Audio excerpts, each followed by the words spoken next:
Dari pertengahan hingga menjelang akhir tahun ini, negara kita diramaikan oleh polemik undang-undang yang dianggap kontroversial.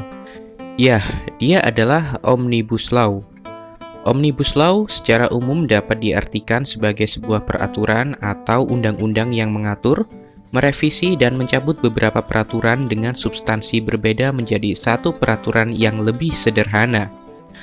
Lalu mengapa nama produk hukum ini disebut sebagai omnibus? Bukankah istilah ini cukup asing jika kita dengar? Ternyata istilah omnibus diambil dari nama sebuah alat transportasi umum yang pernah menjadi tren di negara-negara besar di dunia. Bagaimana kisah selengkapnya? Ayo kita mulai. Halo pendengar cerita, Omnibus Law adalah rangkaian peraturan yang disiapkan dengan tujuan menyederhanakan berbagai peraturan dan merevisi peraturan yang sudah ada sebelumnya. Terdapat 3 rancangan undang-undang sebenarnya dalam Omnibus Law yang beberapa waktu lalu ramai diperbincangkan. Namun yang paling menjadi sorotan dan telah disahkan adalah tentang Undang-Undang Cipta Kerja yang dianggap melalui proses pengesahan yang tidak wajar dan berisi peraturan yang memberatkan para buruh. Omnibus Law di Indonesia yang masih ramai diperbincangkan sendiri dirancang untuk menyiapkan 3 undang-undang, yaitu Undang-Undang Cipta Lapangan Kerja, Undang-Undang Ketentuan dan Fasilitas Perpajakan untuk Penguatan Perekonomian, dan yang terakhir adalah Undang-Undang Pengembangan dan Penguatan Sektor Keuangan. Mengapa undang-undang yang mencakup banyak peraturan di dalamnya ini disebut sebagai omnibus? Beginilah awalnya. Semuanya berawal di Perancis pada abad 19. Omnibus adalah alat transportasi umum yang dapat mengangkut banyak orang dalam sekali jalan.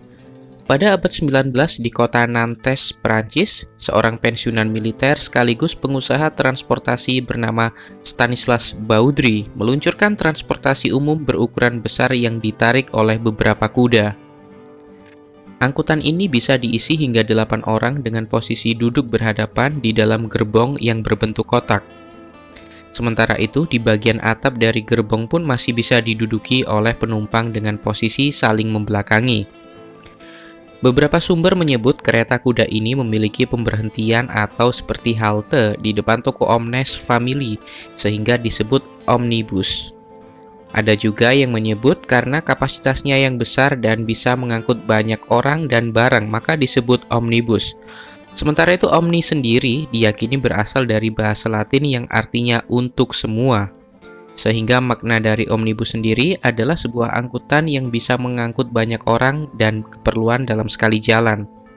Kereta kuno ini adalah alternatif yang brilian dari Stanislas Baudry untuk menjadi wadah dari mobilitas masyarakat yang semakin kencang. Arus barang dan penumpang menjadi lebih cepat berpindah dari satu tempat ke tempat lainnya dengan angkutan besar ini.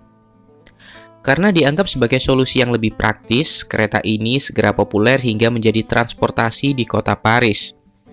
Pada awalnya, perjalanan di kota Nantes, omnibus bisa mengangkut hingga 16 hingga 18 penumpang sekali jalan. Pada tahun 1826, pencetus ide omnibus ini, Stanislas Baudry, bermigrasi ke kota Paris. Di sana dia mendirikan perusahaan transportasi untuk omnibusnya ini. Omnibus pertama di kota Paris mengaspal pada tahun 1828, tepatnya 28 April 1828. Tidak sampai setahun, sudah terdapat hingga 18 rute di kota Paris yang bisa mengangkut belasan penumpang sekali jalan. Jumlah unit armada omnibus pun meningkat pesat hingga ratusan unit. Kesuksesan transportasi ini pun menginspirasi perusahaan transportasi lainnya untuk memulai layanan transportasi yang sama. Hingga pada tahun 1845, terdapat kurang lebih belasan perusahaan transportasi yang menjalankan layanan transportasi omnibus. Kepopuleran dan ketenaran omnibus ini pun mulai dikenal ke negara-negara tetangga. Tahun 1830-an, transportasi ini diadopsi oleh seorang perancang atau desainer transportasi George Silber di kota London. Tahun 1847-an, omnibus mulai masuk ke Berlin, Jerman, dan juga langsung menjadi alat transportasi yang populer. Perlahan tapi pasti, model layanan transportasi ini semakin populer di Eropa dan mencapai Amerika. Meskipun meraih sukses yang luar biasa sebagai alat transportasi, Namun efisiensi omnibus ini pun bukannya tanpa halangan.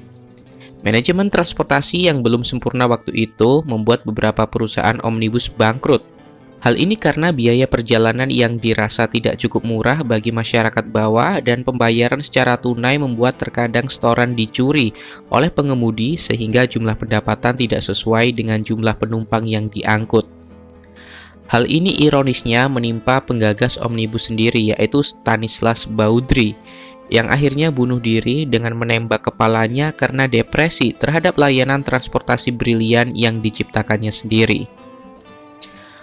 Awal abad 20, seiring dengan perkembangan industri uap, omnibus akhirnya mulai tergantikan. Pada tahun 1895, seorang insinyur Jerman bernama Karl Benz meresmikan sebuah angkutan dengan bahan bakar bensin pertama di dunia. Penemuan ini adalah awal dari peradaban baru transportasi yang sebelumnya sudah dikembangkan oleh Karl Benz sejak tahun 1886. Dengan adanya model transportasi baru ini pun, kepopuleran omnibus perlahan-lahan meredup. 4 Agustus 1914, omnibus terakhir mengaspal di kota London. Penggunaan omnibus paling akhir disebut pada tahun 1923 di kota Berlin, Jerman. Hingga pada tahun-tahun berikutnya, omnibus sebenarnya masih ada di kota-kota besar di Eropa, namun hanya sebagai transportasi untuk tur atau berwisata. Seiring waktu, istilah omnibus terserap dalam dunia hukum.